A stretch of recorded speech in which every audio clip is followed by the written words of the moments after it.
ಮಾನ್ಯ ಅಧ್ಯಕ್ಷರೇ, ನಮ್ಮ ಮಾಜಿ ಸಚಿವರು, ಹಿರಿಯ ನಾಯಕರು ರೇವಣ್ಣವರು, ಮಂಜುವರು ಇಬ್ಬರು ಈ ವಿಚಾರದಲ್ಲಿ ಗಮನ ಸೆಳೆದಿದ್ದಾರೆ.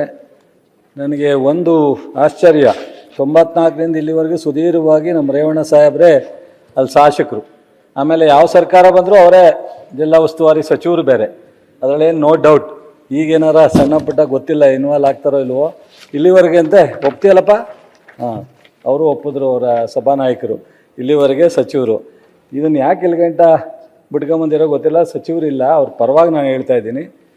ಖಂಡಿತ ನಮ್ಮ ಸರ್ಕಾರ ಈ ವಿಚಾರದಲ್ಲಿ ಕ್ಯಾಬಿನೆಟ್ ಮುಂದೆ ಸಬ್ ಕಮಿಟಿ ಇದೆ, ಯಾರ್ಯಾರು ಬ್ಯಾಲೆನ್ಸ್ ಇದೆ, ಒನ್ ಟೈಮ್ ಸೆಟ್ಲು ಮಾಡೋರು, ಕೋರ್ಟು ಕೇಸು ಇವೆಲ್ಲ ಹೋದರೆ ರಿಕವರಿ ಮಾಡಲಿಕ್ಕಾಗಲ್ಲ, ಇವ್ರ ಹತ್ರ ದುಡ್ಡು ಕಟ್ಟಿಸ್ಲಿಕ್ಕಾಗಲ್ಲ, ಒನ್ ಟೈಮ್ ಸೆಟ್ಲು ಮಾಡಿ ಪೂರ್ಣ ಪ್ರಮಾಣದಲ್ಲಿ ದುಡ್ಡನ್ನು ಕಟ್ಟಿಸ್ಬೇಕು ಅಂತ, ಜೊತೆಗೆ ಸರ್ಕಾರಕ್ಕೂ ಅನುಕೂಲ ಆಗುತ್ತೆ ಅಂತಾರೆ.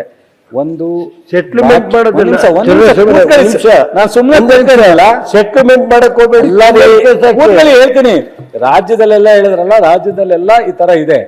ಇಲ್ಲಿ ಇವ್ರು ಪರ್ಟಿಕ್ಯುಲರ್ ಆಗಿ ಏನ್ ಬಾಕಿ ಬರಬೇಕು ಅದನ್ನ ನಾವು ವಸೂಲಿ ಮಾಡ್ತೀವಿ, ಅದರಲ್ಲಿ ಎಣ್ಣೆ ಮಾತಿಲ್ಲ, ವಸೂಲಿ. ನೀನು ಮಂತ್ರಿ ಆಗಿದ್ದಾನೆ ಯಾಕಣ್ಣ, ಹೇಳಪ್ಪ, ಸ್ವಲ್ಪ ಸಮಾಧಾನ. ಸೊ ವಸೂಲಿ ಮಾಡೋದ್ರಲ್ಲಿ ಎರಡನೇ ಮಾತಿಲ್ಲ. ಖಂಡಿತ ಆದಷ್ಟು ಬೇಗ ಅವ್ರ ಮೇಲೆ ಕ್ರಮ ತಗೊಂಡು ವಸೂಲಿ ಮಾಡ್ತೀವಿ.